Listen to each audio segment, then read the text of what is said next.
As a teenager, I decided to live better, so I gave up the meat, eggs, and cheddar. At 20 and 30, I wanted more, so I strengthened my mind and my core. Living a life that is healthier and wealthier because I choose health.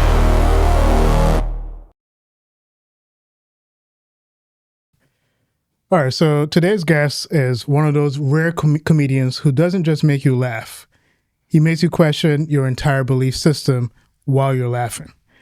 You know him from the brilliantly chaotic Arrested Development, where he gave us one of the most unforgettable characters in comedy.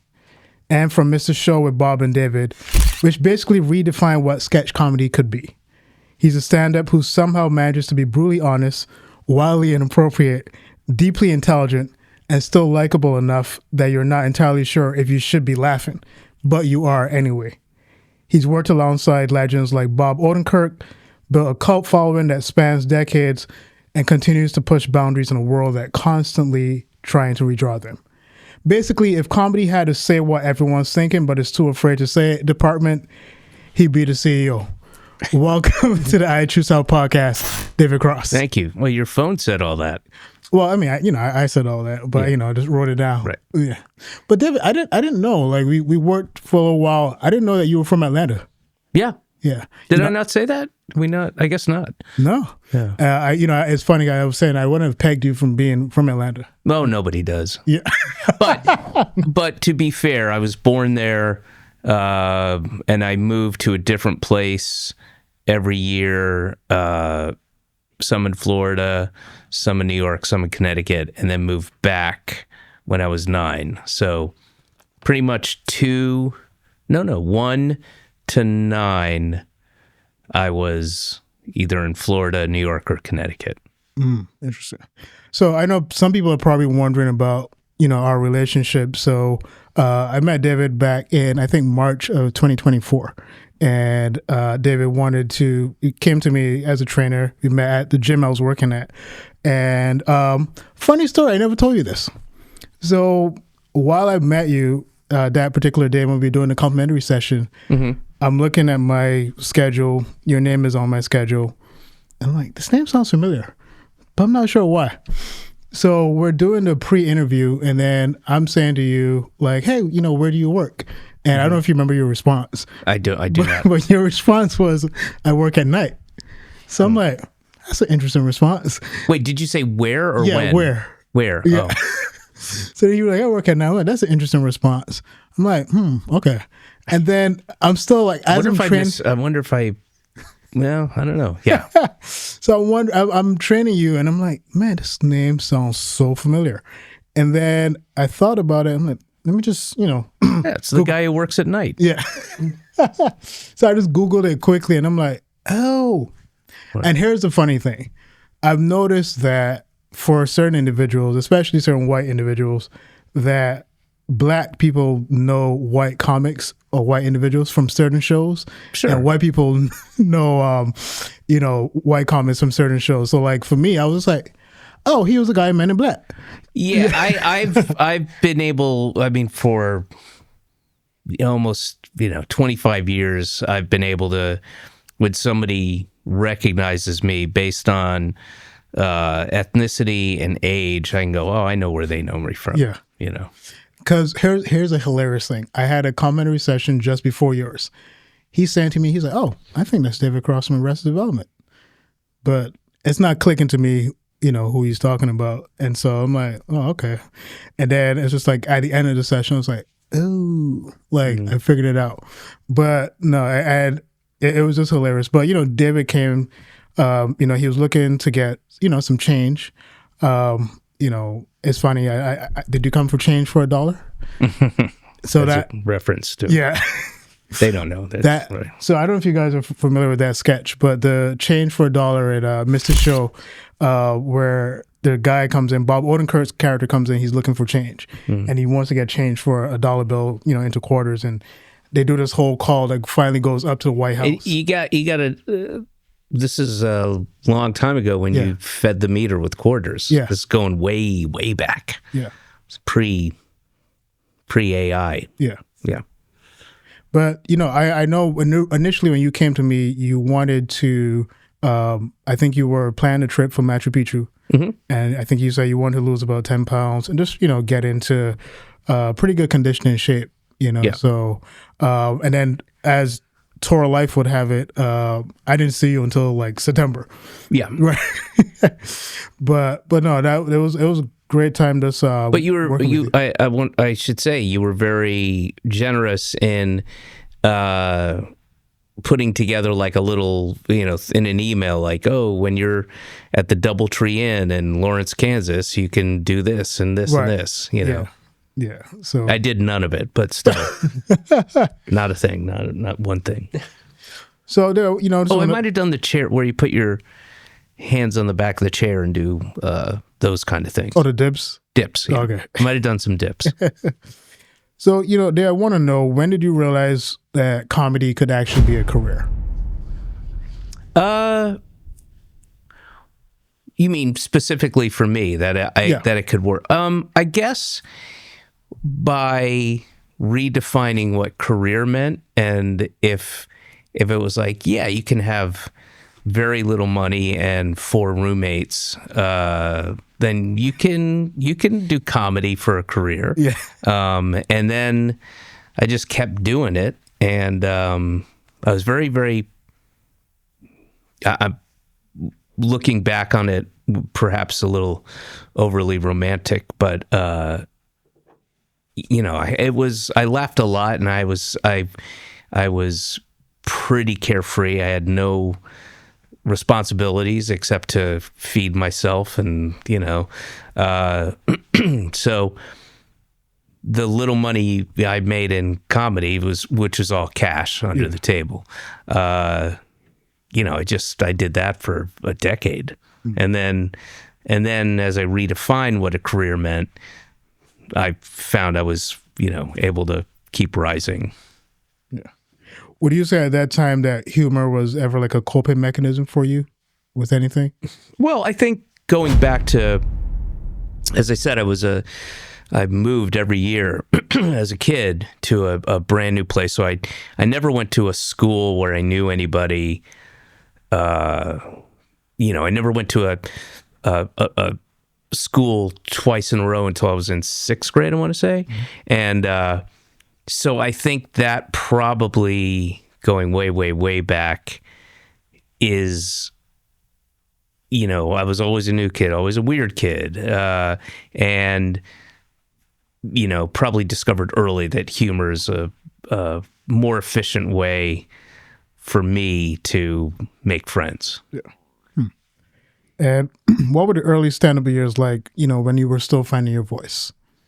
I was overly influenced by Andy Kaufman. I loved, I had a bunch of, I was way into Monty Python and Andy Kaufman and Steve Martin and George Carlin and Jonathan Winters and a little later Stephen Wright. Those were big influences on me. But when I first started, it was just weird for weird's sake and not particularly funny. But this is like 80. Wow, how old was I? I was 17 when I did my first set. So my first open mic night. So like 81, 82. And it was not difficult to stand out because the comics in Atlanta at open mic nights were pretty generic and not good. And but not that I was good. I wasn't good either, but I was anyone different. In particular? Oh man, I mean, you wouldn't know any names, but there was a guy. I was doing a podcast and I mentioned this guy, and it's somebody, they had a producer who was Googling and they had found his headshot. There's a guy named Trip Wingfield or Wingfeld, one of those two. And he came out with, he would have put a bunch of like flour on his nose and lip like he was doing blow, and had jokes about that. And then there was a comic, I think it was him, who and also like the blazer and the high energy and the and open mic comics in the South were also kind of a specific type, and he, I think this was him. He brought a toilet seat, right? So the lid and the oval part that you shit through, and he would put it on the chair, and then he'd do, I think it was Trip Wingfield, it might not be him, so it might be somebody else, but they did a impressions of different people shitting, and I remember like just going, and people loved it, and a mix of admiration for how ridiculous it was, and also like, what the fuck? Are you kidding me? And so there's that feeling of, I can do better than this, but I couldn't do better than that for years. Yeah. But I knew in my head, like and I think I was, when I was successful and had good sets early on, it was specifically because I was different. And also I from day one, I never dressed up, and those guys would like really kind of dress up. And I had holes in my jeans, and bowling shirts, and a big Jufro, and glasses that were broken in two different places. I looked like a character, like I looked the part of the weirdo comic. Yeah. When you talked about that shtick with the toilet seat, for whatever reason, I was just picturing Sam Kinison just like on the toilet yelling. Well, there you go. Yeah. And when you mentioned the fake Coke under the nose, you remember Taxi? You mentioned Kaufman. That scene with Danny DeVito and Lloyd with the cookie scene. Which one was that? So like he's testing the cookies to see, and apparently he put some blow. Oh, in it. okay. And I remember you from first time in Scary Movie. Sure. That was the first time that I fell in love with you. It's just seeing you roll through that film was amazing. How did Mr. Show and Bob and David change your career and the way you thought about comedy? It changed my career in the respect that it gave me a career. I had been doing stand-up living, hand to mouth, and, the aforementioned bunch of roommates, no heat, cockroaches, but I was happy. And then I got an offer to write on the Ben Stiller show, because I had a sketch group in Boston. And I was friends with Jeannie Garofalo, and I had met Ben through her on a trip to LA where I was like trying to do sets and stuff. And I submitted a packet and then got hired. And that all happened, in a relative sense pretty quickly. So I did that. Now I'm out in LA, and then not too long after that show got canceled, Bob and I started doing these shows together, found that we were part of this big community. And then Mr. Show basically gave me a career. It's you can argue that that's where it started. And what was the second part of the question?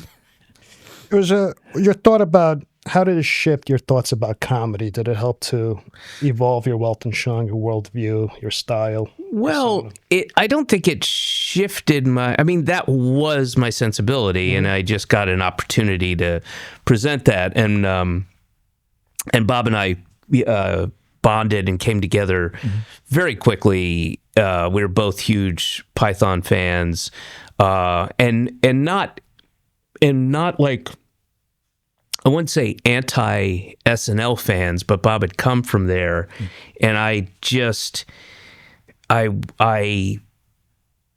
could see pretty clearly they had so much talent on that show, but to churn a show out each week, you're just not going to have quality stuff. And they had great actors, funny writers, and but the sketches were frustrating because it was basically, I mean, it's still this way. It's basically the premise or a catchphrase, and they just repeat it for 5 minutes, and then they bring the characters back 3, 4, 5, 6, 7, 8, 9, 10 times, and they just basically do that thing. And Bob and I were not interested in that, and thought there was a better way to do better sketches, and that was our way. And so it was more of like presenting it, going, see, and yeah. So I don't think it shifted it or shaped it. It was what it was, and we just got an opportunity to put it out there. I think there's not a single person, honestly, that watched Arrested Development that didn't find it funny. It was hilarious. Just that, you'd be surprised. Really? Yeah, they're not that many, but I remember when it came out, there were haters. I mean, just people who were like, I don't get it. My girlfriend tried to get me to watch it. Just, she likes it. Mm-hmm. My mother-in-law likes it, but I don't know. I don't get it. It's not that funny to me, I probably have about a dozen friends that owes you or the team of Arrested Development some royalties for using Leather Daddy in their names or emails. When you were Tobias, am I saying it right? Funke? Funke, yeah. Funke. When you were Tobias Funke, when you were creating this character, did you realize it was going to turn into this incredible cult icon?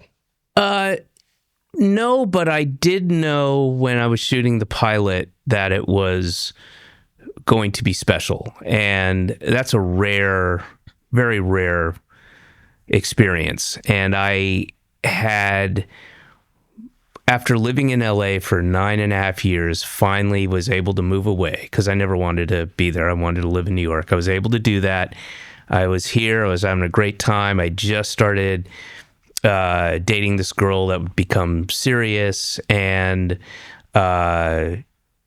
had no desire to go back to LA. And then this, it was actually my manager and Bob's wife, who was also a manager, starting to get into management, Naomi, who both of them were like, this project's, happening. It's at Fox, and it's a really good crew. And, they want you to look at, they initially wanted me to look at Job. And they sent me the script. It was very, very funny, but I had no handle on Job. I didn't get that one, but I immediately gravitated towards Tobias because I knew exactly who he was, and he was supposed to be a recurring character, so I wouldn't have to move back to LA. And I was like, yeah, I'll do 6 episodes, sure. And if I can do the Tobias character, and I talked to Mitch and the Russo brothers who directed those shows and said, here's what I think, and da-da-da-da, and they're like, great. And I flew out there to do the pilot, and then, it was really quickly, and most of those folks I didn't know, the cast. I knew of Jessica and Jeffrey and Jason, but I didn't know anybody else, and I didn't, even know that much about them. But within 2-3 days, I'm like, this is fucking great. And just the whole thing, it was really very special and again, rare. And I remember very vividly calling my girlfriend, and I remember exactly where it was. I was on a little 2nd floor walkway at the Beverly Connection, which is across from the Beverly Center, and saying, hey, I think I have to do this show. This is pretty cool, and I think it's going to be a really good. Was this character written for you, or no? Okay. It was the brother-in-law, and again, it was supposed to be recurring, like every 6 out of, or maybe 8 episodes, because I did not want to move back to LA. And then I shot the pilot, got picked up, and I moved to LA. Moved back to LA for whatever it was, 8 months at a time. I don't know, but it was worth it. It was a treat. As I age, I turn more and more into Lucille Bluth. But you've excelled in stand-up. You've excelled in acting. You've also done voiceover, such as Kung Fu Panda. Yeah. Is there a particular medium, an element that you feel, you're driven to most, that really just gets your dopamine? Oh, stand-up. Stand-up. It's See how fast. without question. I could. If I didn't act again or do voice work or whatever it was, writing, producing, directing, I can live with that. That's, I would miss it, but not terribly. If I couldn't do stand-up, I would change mentally, physically. It's something that I have to do sometimes. That's your sorcery. You're getting out there. Kudos, brother. How do you feel about like new acts? Like, do you feel like they respect the art of comedy? Like, I'm pretty sure there are a few that do, but I mean, there's a lot of really great comic minds out there. Good writers, unique voices. There's plenty that aren't, and that's kind of always been the way, and that probably will be the way in any art form, But I don't. I know some people, fellow comics, who get angrier than I do about this specific trend of crowd work and TikTok stuff. And it's to me, I'm like, whatever. I don't have respect for it, but it doesn't make me angry. But I know some comics who are more purist who fucking hate it. They hate that trend.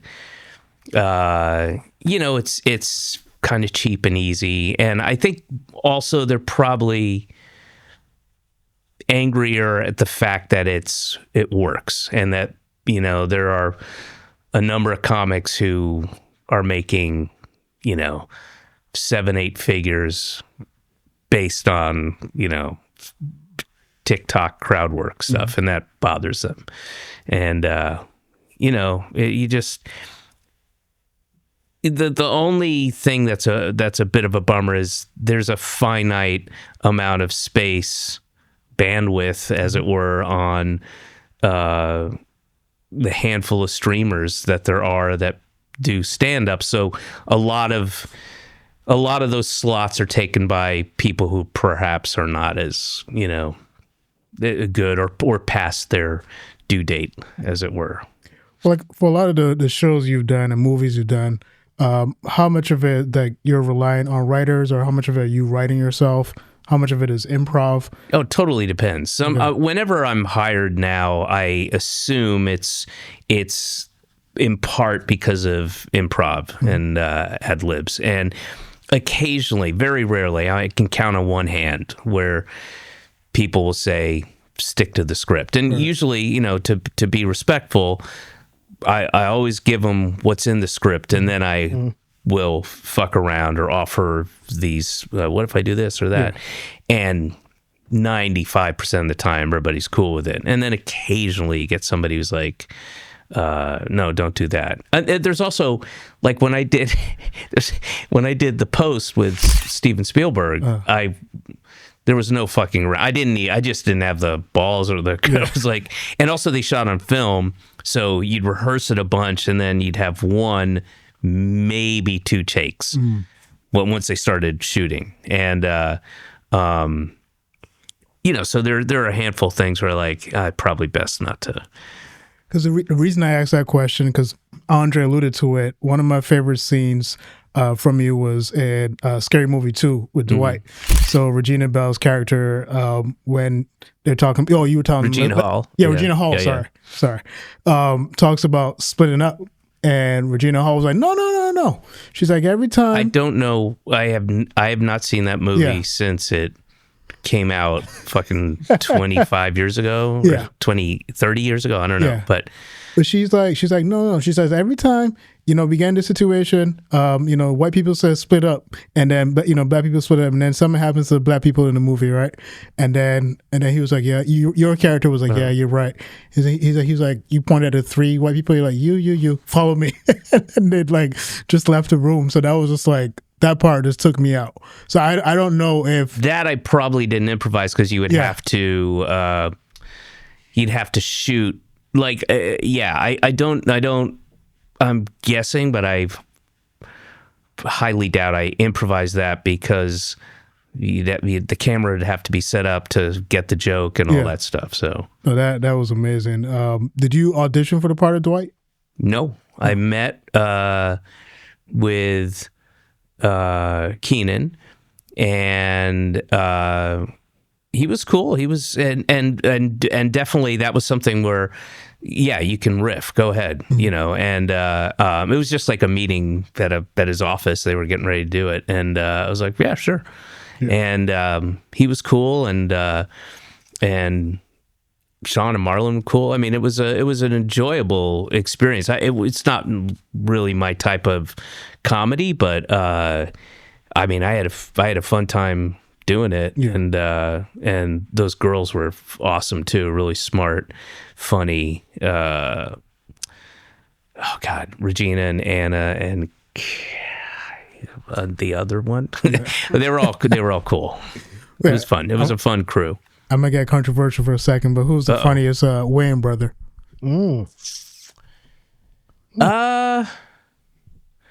It depended on their mood, actually. I'm gonna say it really depended, but Sean, maybe? Sean? Yeah. That was not what I was expecting. Well, because I'm talking also hair and makeup trailer, the jokes being cracked and stuff. Yeah. But again, it depended on, but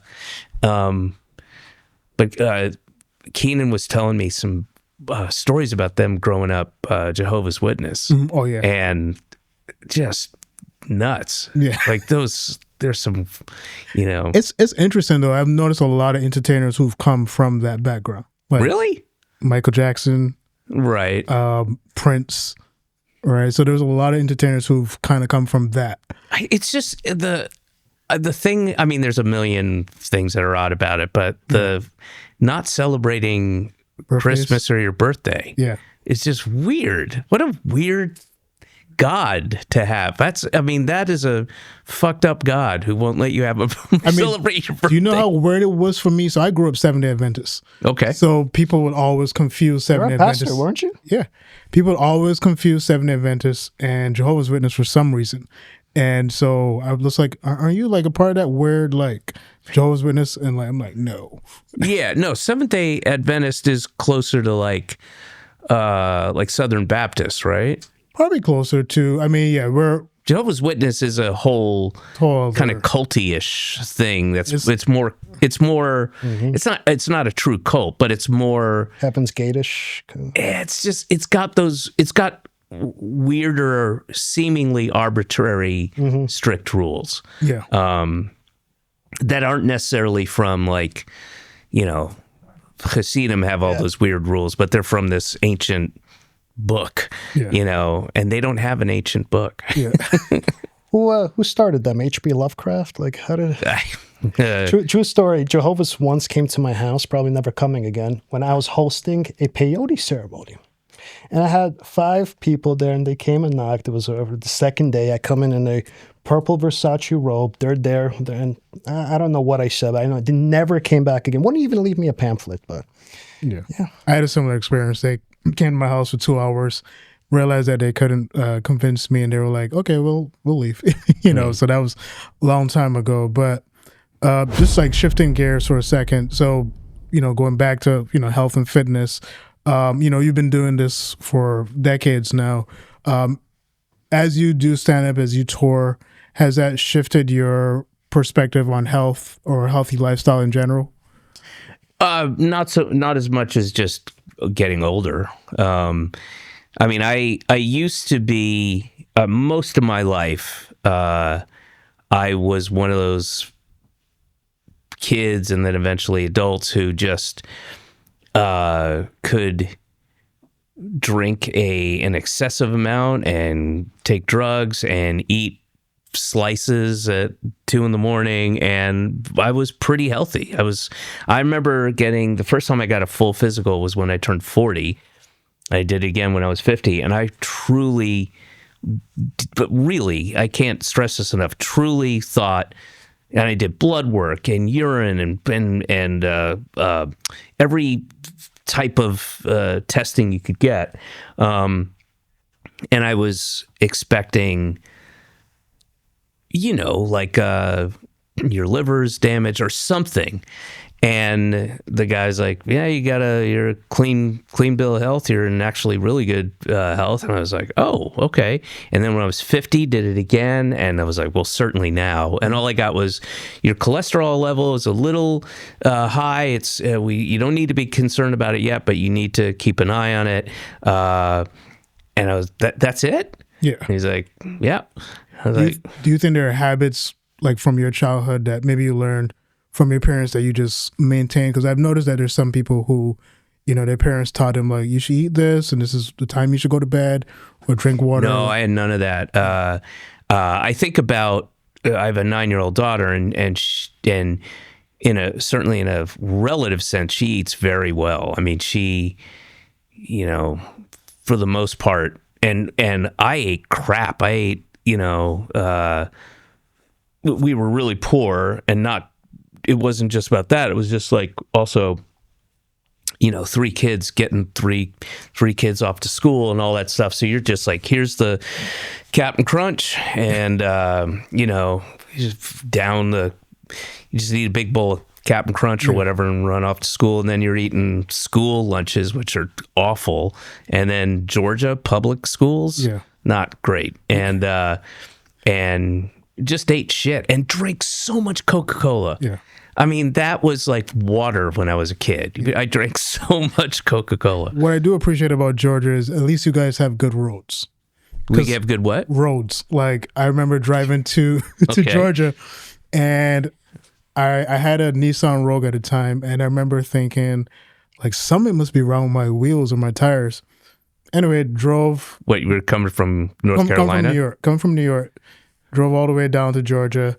But through Carolina, you would have come through North Carolina, yeah. So I get to Georgia, I'm like, man, like the roads are smooth. And I'm like, maybe my car isn't messed up. Maybe it's just the roads in New York. North Carolina and Virginia. Yeah. Okay. Yeah. All right. Yes. To get back off the cholesterol, I also have high cholesterol. There's a lot of studies coming up right now that's saying it's not necessarily a bad thing. Great. That's all I added here. Thank you. Yeah. Done. There's your affirmation. I was more get a bacon cheeseburger and we're all good. Yeah. That's why, I mean, I've never stopped drinking, and you just wait until the next study comes around, which it will every 4, 5, 6 years. Like, oh, actually, 6 pints of Guinness and 2 glasses of red wine, it's fine. It's actually good for you. It'll lower your blood pressure. Yeah, it's good. Now, do you think it is healthier for artists to, chase relevance or focus on just mastering their craft? To say that To again? chase relevance or to just master their craft? Well, they're not mutually exclusive. Right. You can do both at the very same time. Yeah. Yeah. And there's The better only than the tough, and it truly is, it's better now. It's way better now. But going on the road is really a difficult thing to stay healthy. And I know some people do it. I admire it. But it's tough, man. Your hours are fucked. You got a lot of the shows that aren't in major cities. You got to get up and drive to a regional airport and make a connection at another regional airport and get in somewhere and then drive an hour and 10 minutes, and you're doing that every day for several days in a row. And, I mean, if you have a tour bus, it's great, but if not, that's not good. And it is, being on the road, it's easier to find healthier food choices. Gas stations, you just have battery acid coffee. It was just the worst. And then like maybe Slim Jims and but now there's the juice, naked juice drinks. You can find those anywhere, Cliff Bars and stuff like that. So there is, and even fast food places have some healthier options. And it wasn't always like that until maybe, I don't know, 12, 14 years ago, something like that. But it's still a difficult, it is tough. And I know, as you mentioned before, if I'm going out on tour, I'm trying to lose weight because I will put it on like that. Yeah. So I will take a couple weeks to change my diet and eating schedule to try to get down to something, because it's 2 weeks in, it's just like you're sitting at in a Tacoma airport and there's just not a lot of options, and you're sitting there and Yeah. When you're on tour, is there like a favorite place when it comes to like finding healthy options? Yeah, actually that's and I know some places where I know, and I take notes every time, if there is a Whole Foods, they'll have a good salad bar, and I will be so... See, the other aspect that I haven't mentioned is sometimes, and quite often, you're in a place that is known for barbecue or for, deep fried cheese curds or whatever the thing is, and clam chowder or whatever the thing is, and it's I'm here once every 3 years. There's no way I'm not going to this barbecue place. It's fucking great. And so that's also part of the unhealthiness. You don't want to be somewhere where they've got a very special thing and go, no, I'm going to have the kale Caesar. And but if there's a Whole Foods, that's great. I will load up on that salad bar. Oh yeah. Yeah, and it's good. Piggybacking off of what you were talking about, the health and everything, keeping cortisol levels down is, it's studied upon. It's so important in keeping the body chemistry in a good place, the endocrine system. A lot of people from outside looking in think that comedy, stand-up comedy especially, it's so flowy, it's so easy. Are there what's the psychological reality of doing this for a living? I know you mentioned a little bit of it before, but like, what are some practices that you could reverberate to others in keeping the blood pressure down, keeping yourself centered so that you could enunciate your craft? Well, everybody would have to tailor their approach to what works for them. I don't think I've never made a concerted effort to do this. It's just what I probably learned to do early on in my life, just to temper disappointment, which I had a lot of when I was younger, but I never, and sometimes to the consternation of my wife, but I never get too high and too low. And it specifically with like career stuff. Like if I get a really cool job, I'm glad to have it, and I keep expectation low, and I just don't get too high, but that also means I don't get too low. So if I'm on a great project, it doesn't get picked up, it gets canceled. That's happened numerous times. You just go. I mean, some people just disappear for a week and go into the woods and cry and have a tough time dealing with that shit, and I don't. It's like, all right, let's move on to the next thing. And so I think that is part of it, but again, it's not like I made a concerted effort to do that. It's just something I do. Do you have like a decompression regimentation of some sort? Yeah, drinking. I go after the show. I go out and I drink. I'll have like a beer before I go out and have. I'd say average 2 beers while I'm on stage, sometimes a little less, sometimes a little more. And then, finish up and probably out of the theater within 25, 30 minutes. And then I'm hitting a bar. Sorry, does satire protect you from despair, or does it amplify it? Just satire in general, or me? Or...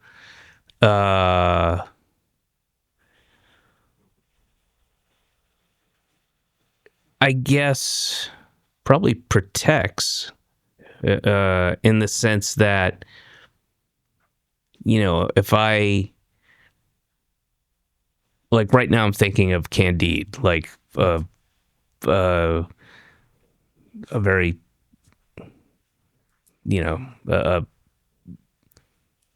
it makes me think, that book was written what?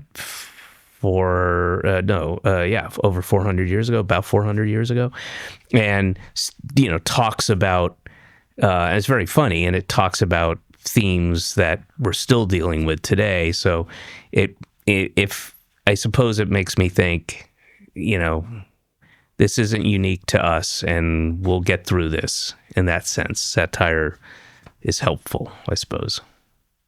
No, I know you say you don't necessarily like have maybe like a toolbox of things that you do to deal with, maybe the stresses of life or just like the way that working in the entertainment industry is. But in a sense, do you feel like it's more subconscious that you go back into that toolbox of being able to like either not be too high or too low? Like is there something that you tap into, or like some ideology that you go back to, like ideological framework that allows you to be like, okay, this happened, cool, let's just move on to the next thing?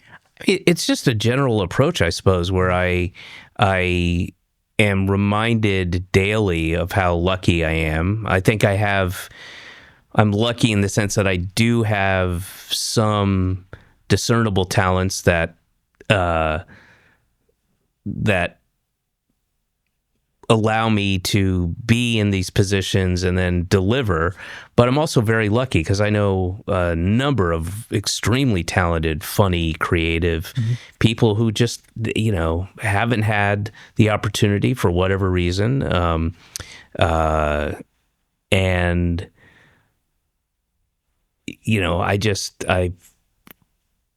it sounds kind of faux humble or corny, but I truly do. I mean, I think in part having such a difficult childhood makes me appreciate things in a deeper and broader way.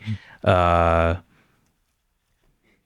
I try not to lose sight of that. And I think that is also in part of not getting too down, going, I've been lucky, and I've been, I suppose focus on all the shitty things that happened, and there've been plenty, but, that seems like a choice, and I'd rather not do that. And, if I died, in 5 minutes, Please don't. Please don't die. okay. Heaven forbid. Well, I'm just making sure. I don't know where I am. We're in a weird basement in fucking East Williamsburg. I don't know where the fuck we are. And if I die in 2 minutes, Kind of surreal. Your basement with David Cross in East Williamsburg. Yeah. it's weirder for me, guys. But I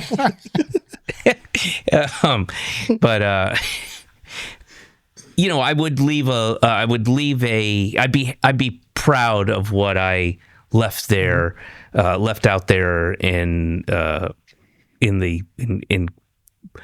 being a decent person in comedy and what I contributed to.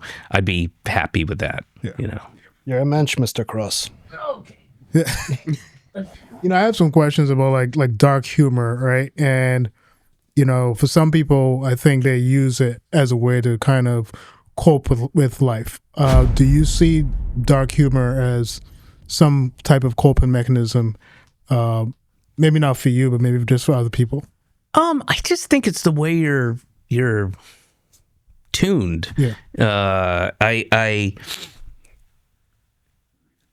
I would imagine that some of the better dark comedy humorists also like puns and dad jokes, and that's just their mind is good at dark humor. You know what I mean? Yeah.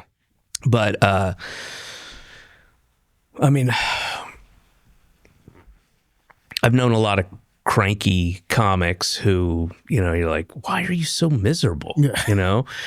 But and sometimes they're like their stuff is like dark, but I mean, there's no that I can think of, no comic equivalent of like Gigi Allen or somebody like that. There's no not that I know of. I mean, I've known a couple of comics that took their own lives, I suppose, and that's about as dark as it gets. But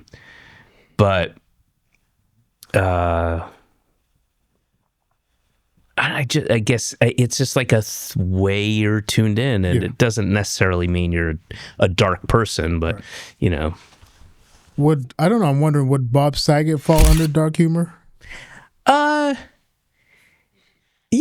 Because I was wondering what he was a great guy, though. He was a really decent, good. Yeah. His comedy was like it was also not so much dark as just like saucy, you know, like really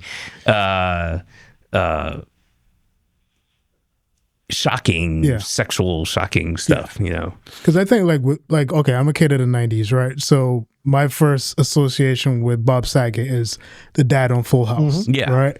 So when I saw that stand up in the '70s, I think that it was the '70s or '80s where he caught a lot of flack for it. I was just like, wait, whoa, this is Bob Saget. That's what he always did. Yeah. He just, but I mean, it's just, he also can, I'm sure he knew this too, like got away with it because he does have the kind of G shucks kind of nice guy next door type of thing. So definitely. And has any fan ever told you that your work has helped them through, you know, difficult times? Yeah. And that is, you know, outside of maybe my daughter giving me, you know, saying she's proud of me or something like that. That's the absolute best thing I can hear. I mean, it really, and it's another thing that can humble you and give you perspective. Like, you know, because that happened with me. I mean, I was, as I have said numerous times, I had a pretty miserable, from like pretty much 9 to 16 was really bad, really difficult, dark, awful, and definitely humor, stand up, you know, like people like George Carlin and Richard Pryor, like that gave me hope, gave me a direction, and got me through stuff. Because I was in a, you know, part of America, and everything changed from like 3rd grade to 4th grade, or rather 4th grade to 5th grade, I guess. Because I was going to these, you know, different schools. I was in a school system in Connecticut and then Syracuse, and I went from one to the other, and they were both like, they're public schools, but they're both like, not experimental, but just a different approach to teaching kids. And then I went to this white Southern Baptist community in suburban, rural Georgia that was like 40 years behind, like culture, like in like you know, like just doing a school prayer and just like anti-science, you know, and like and openly anti-Semitic teachers too. it just backwards, I should say. It was just backwards. And all this, I went from being an A, B student to being a D's and C's. And the same things that I did if I spoke in class or made a comment, the things that would be not necessarily rewarded, but just engaged with, the same exact thing, same attitude, same jokes, same whatever, all of a sudden became punished. And it was it was hard, and comedy got me through a lot of that. Yeah. No, I'm thankful for you sharing that, because I was not aware of like those difficult years. And so was there ever a point as you got into your 20s, 30s, as your career was starting to take off, where you found, obviously through comedy, but was there anything else that you tapped into, or was there ever a moment where you're like, okay, I need to like figure out how to process all this that I dealt with? I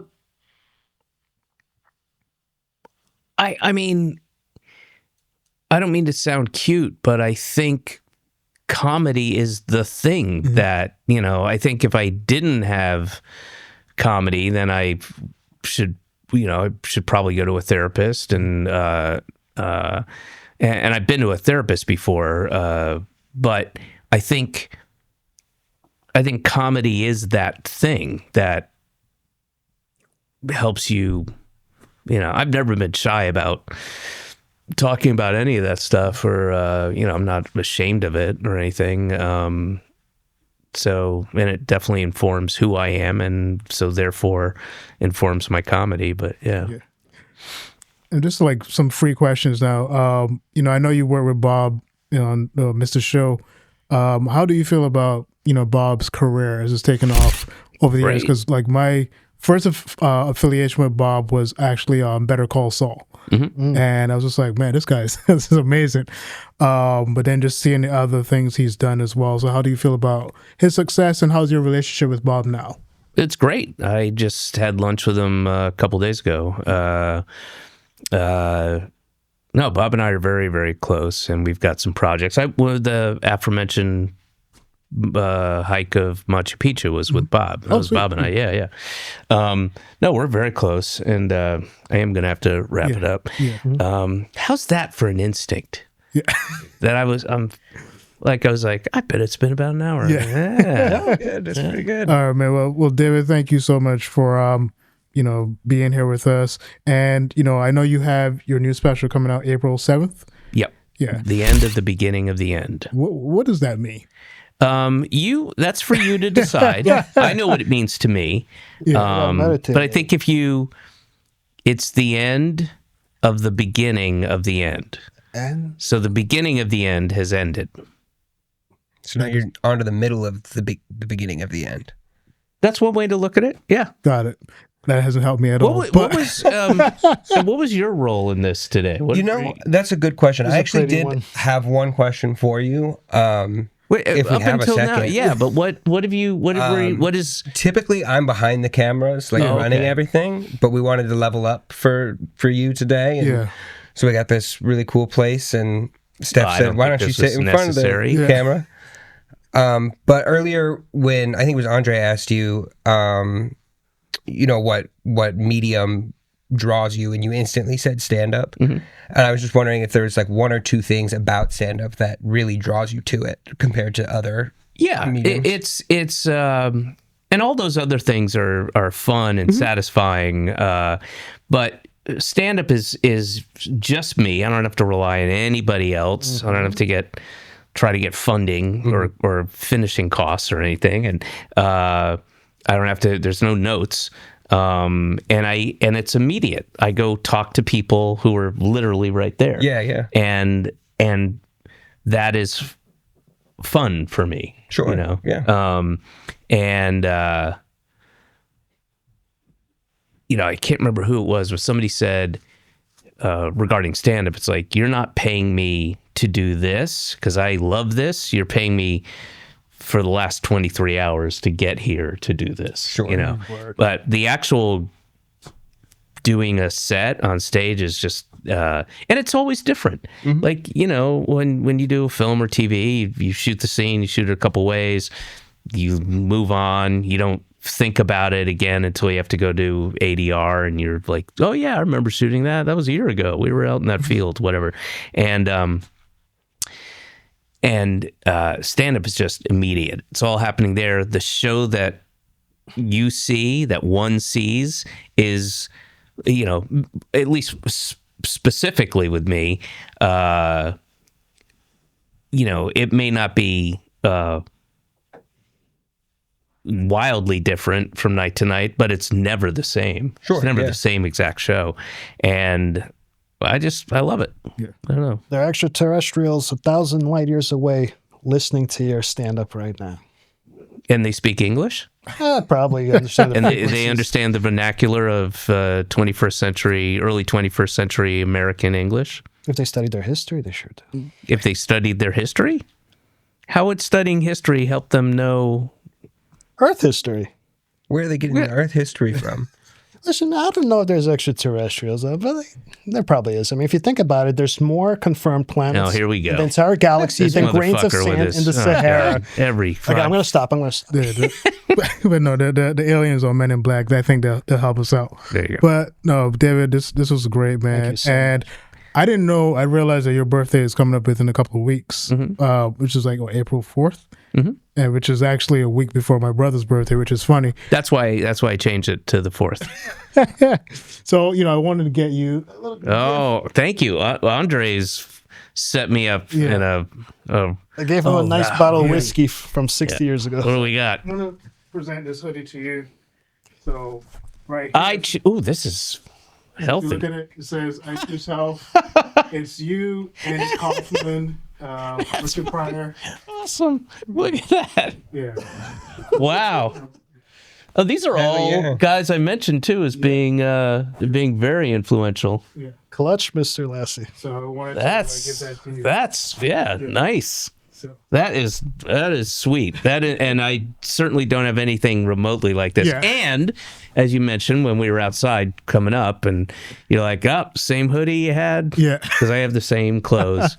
I wanted to get that hoodie originally in yellow, right? But then I looked at it and I'm like, it didn't look right. Yeah. It didn't look right. Well, this is a treat. This and the whiskey. Oh boy. Yeah. And what do you got for me?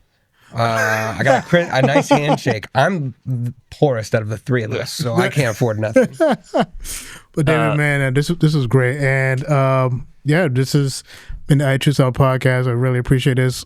Please go and check out David's project on April 7th. The end of the, I can't say. The end of the beginning of the end. The end of the beginning of the end. Got it. Well, this was great. I really appreciate it. This is Stefan letting you guys know that choosing health is about choosing power, possibility, and purpose. Health is wealth. The 3 Ps. Yeah.